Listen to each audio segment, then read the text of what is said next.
Oke, balik lagi di channel DSJ Tutorial.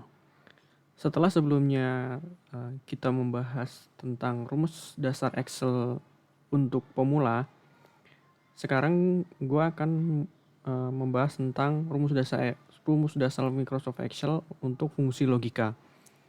Pada fungsi logika ini, gue ada 5 fungsi, yaitu if error, and, or, dan not.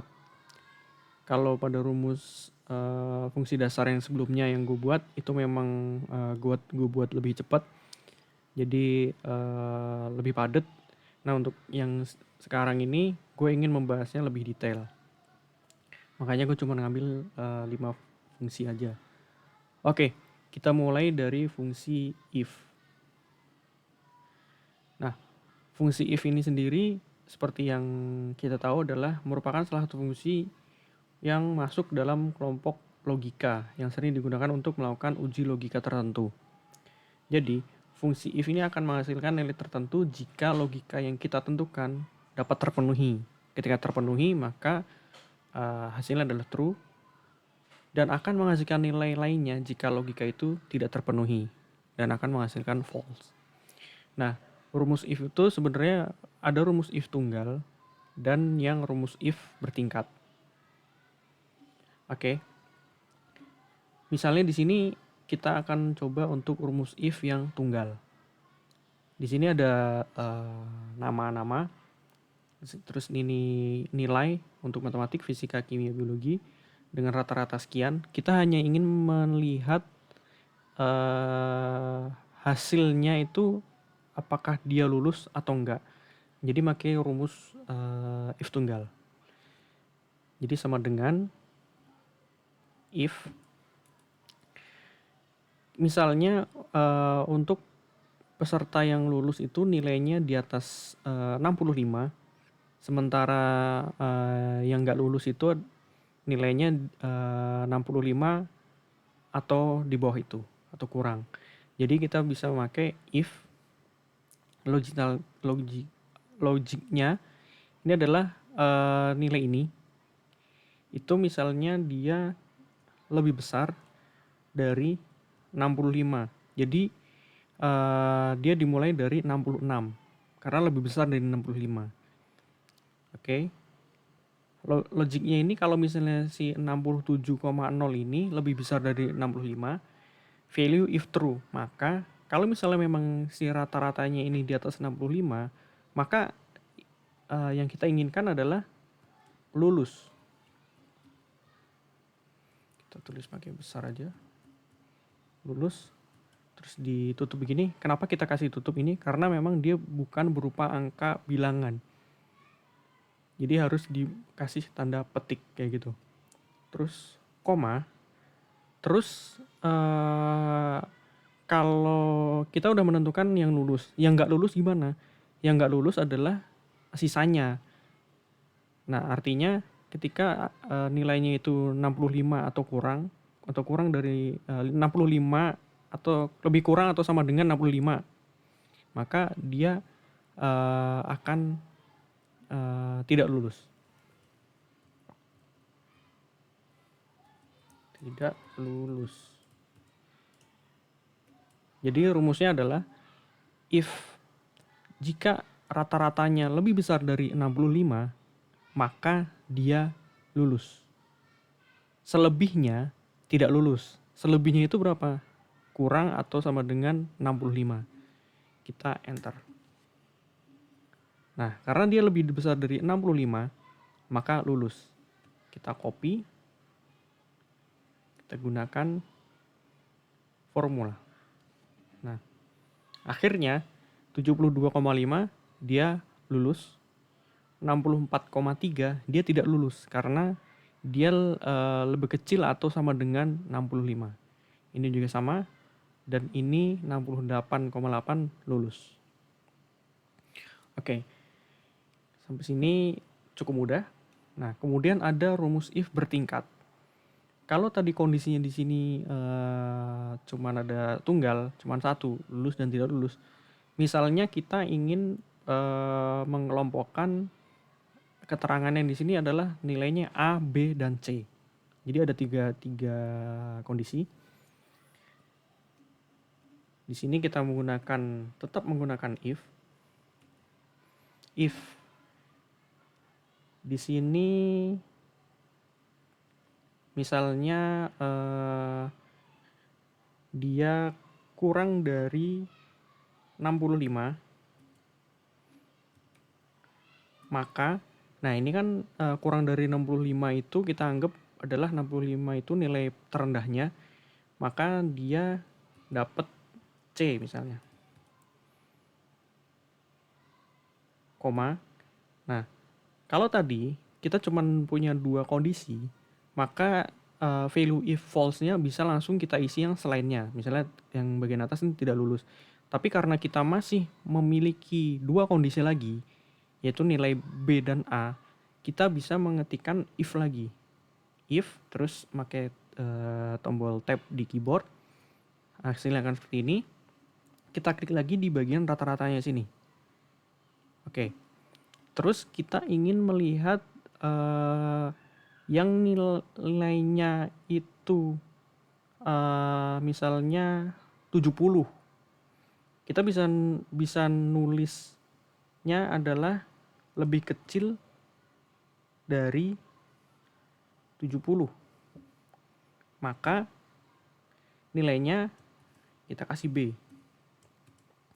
Nah, kalau ada angka seperti ini 65 dan 70, nanti rumusnya dia udah akan tahu ketika dia di bawah 70 dan di atas 65 pasti nilainya B. Kayak gitu. Jadi jangan takut kalau misalnya, nah ini kalau misalnya 63 itu kan lebih kecil dari 65 dan lebih kecil dari 70.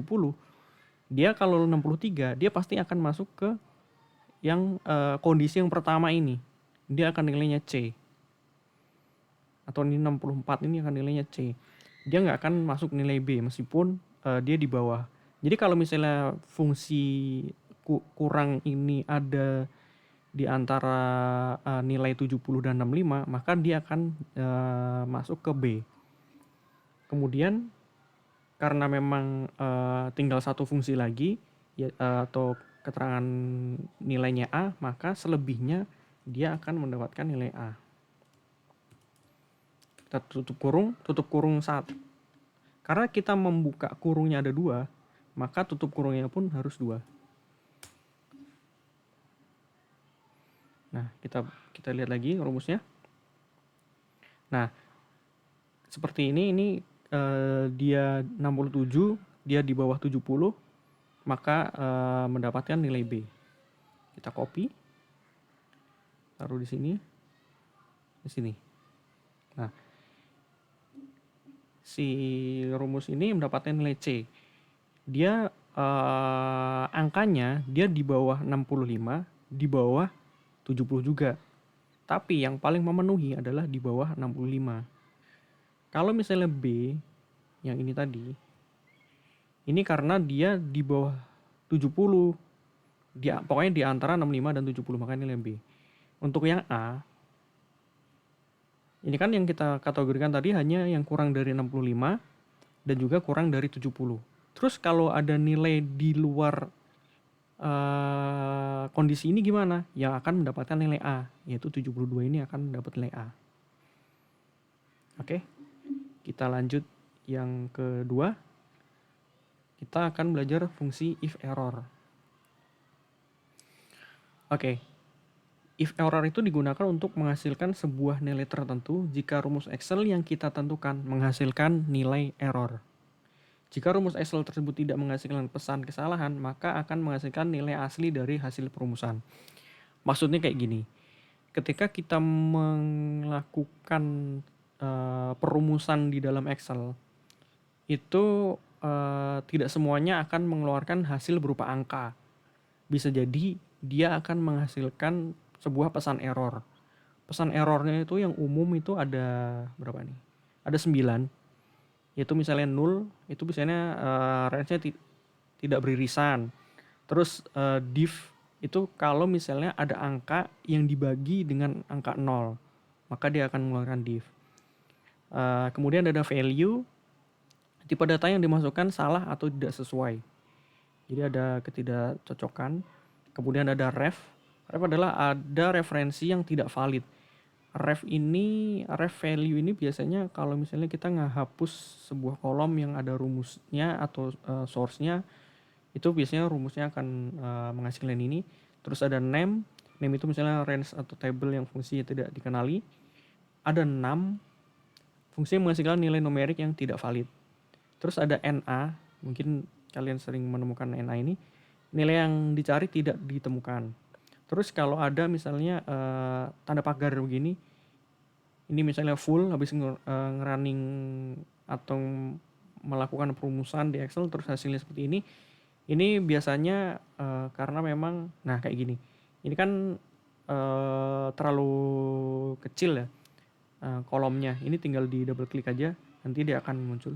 Kemudian di sini ada getting data, jadi Excel masih dalam proses kalkulasi data. Nah, gimana sih caranya biar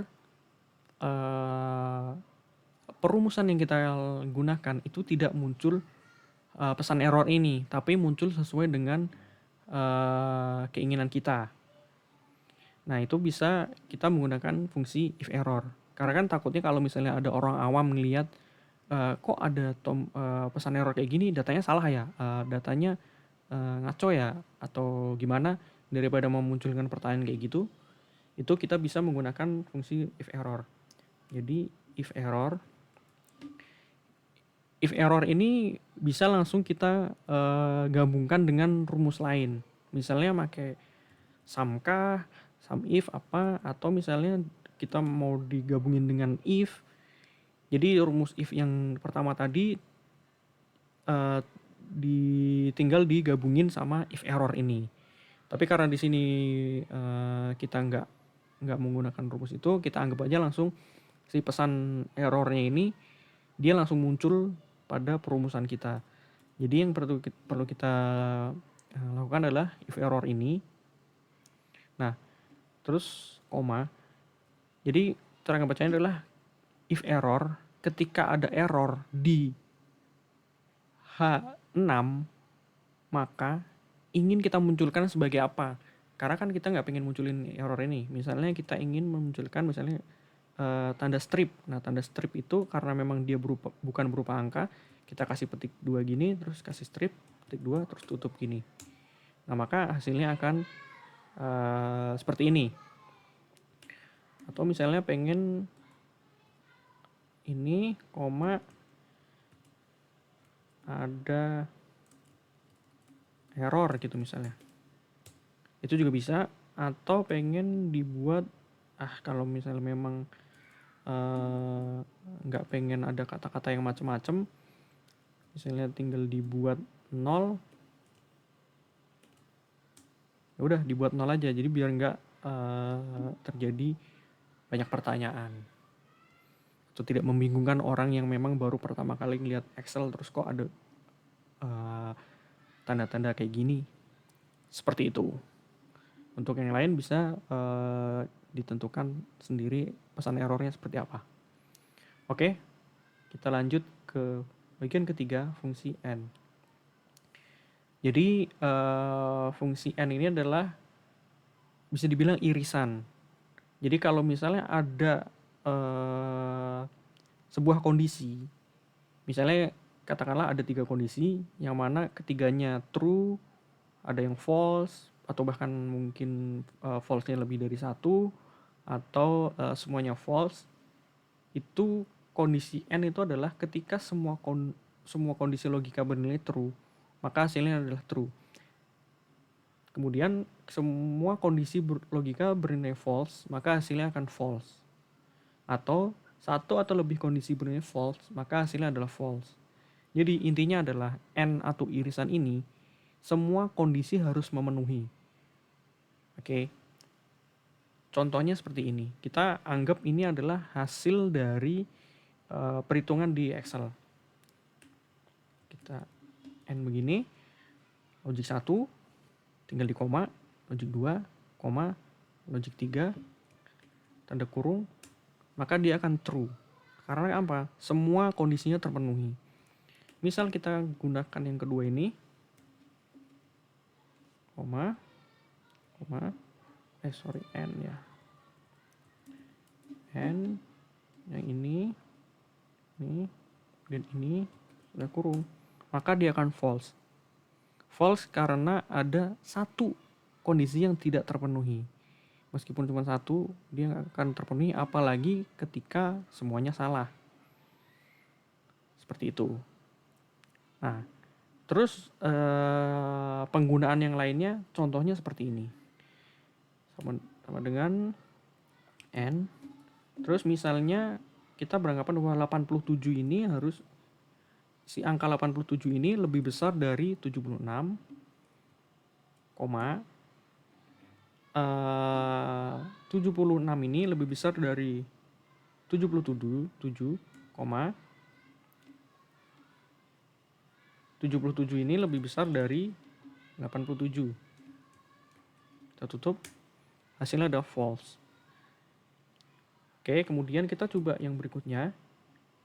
Misalnya 97 ini lebih besar dari 84, 84 lebih besar dari 61,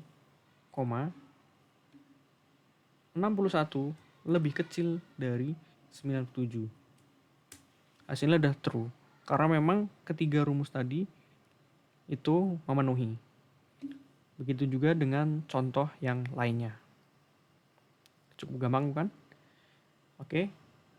Kita lanjut ke fungsi OR. Kalau tadi N itu beririsan, jadi ketiganya harus memenuhi, harus sesuai. Kalau OR, ini adalah paling tidak ada satu kondisi yang terpenuhi. Misalnya semua kondisi bernilai true, maka hasilnya akan true. Kalau semua kondisi bernilai false, hasilnya akan false, karena nggak ada yang benar. Satu atau lebih kondisi bernilai false, maka hasilnya true. Nah, ini maksudnya adalah mau berapapun yang salah, tapi kalau ada satu yang benar, itu pasti dianggap true. Oke. Nah, misalnya ini OR logik 1, logik 2, logik 3. Hasilnya true. Karena memang ketiganya benar. Kemudian lagi OR logik 1, logik 2, logik 3. Hasilnya masih true. Karena dari ketiga ini masih ada yang benar. Nah, kemudian yang ketiga ini hasilnya masih true karena masih ada yang benar. Kita coba yang bagian bawah yang false semua. Ini, ini. Hasilnya adalah false karena semua kondisi salah.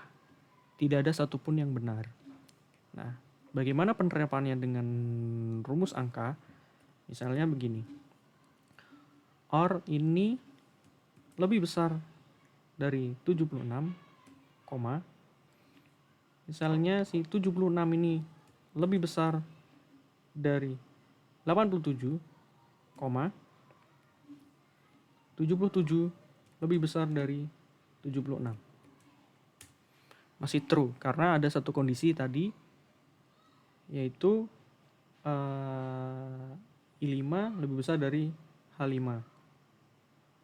H15 lebih besar dari I15. Jadi 87 sampai 76 ini masih sesuai.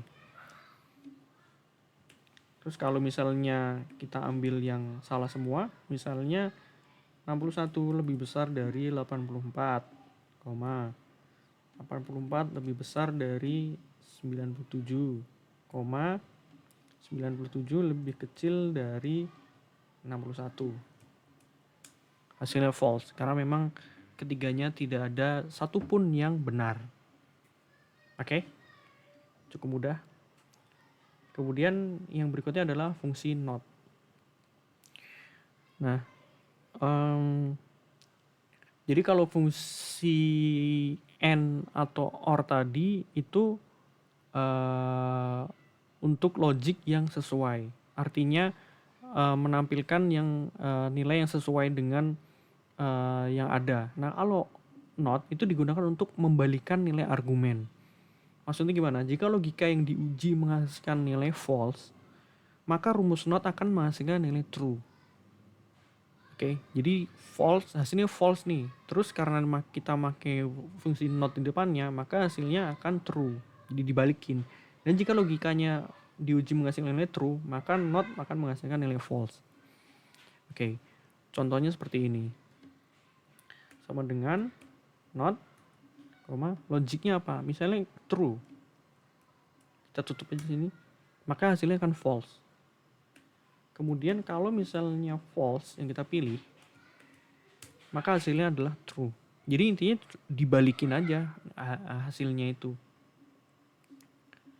Atau misalnya kita menggunakan kayak gini, not, terus kita pilih true gini, ini akan false. Not, misalnya kita menggunakan false, maka akan true. Atau fungsi 2 itu sama dengan 1, maka dia akan true. Padahal kan salah kan. Atau kita menggunakan rumus bertingkatnya, misalnya kita masih pakai if, terus misalnya notnya apa? Notnya itu jadi kalau misalnya ini maksudnya gini, if kita ingin menentukan sebuah logik bahwa ketika not itu 1 ditambah 2 sama dengan 3, ini kan harusnya benar ya, true ya. Yang mana hasil dari si 1 tambah 2 sama dengan 3 itu harusnya bernilai true. Terus jika dia tidak benar, maka hasilnya adalah false. Nah, hasilnya akan false, dibuat dia false. Padahal kalau misalnya 1 tambah 2 ini udah bener 3. Tapi karena kita menggunakan fungsi not, maka hasilnya adalah false. Sama seperti ini. Sama dengan not, logiknya ini lebih besar dari ini. Harusnya apa? Harusnya true. Tapi karena pakai not, hasilnya adalah false. Contohnya seperti itu. Oke. Sekian penjelasan atau pelajaran mengenai fungsi logika pada rumus dasar Excel. Jangan lupa untuk klik subscribe dan bunyikan lonceng notifikasi agar tidak ketinggalan video-video dari gue. Oke, sampai ketemu di video gue yang lain. See you.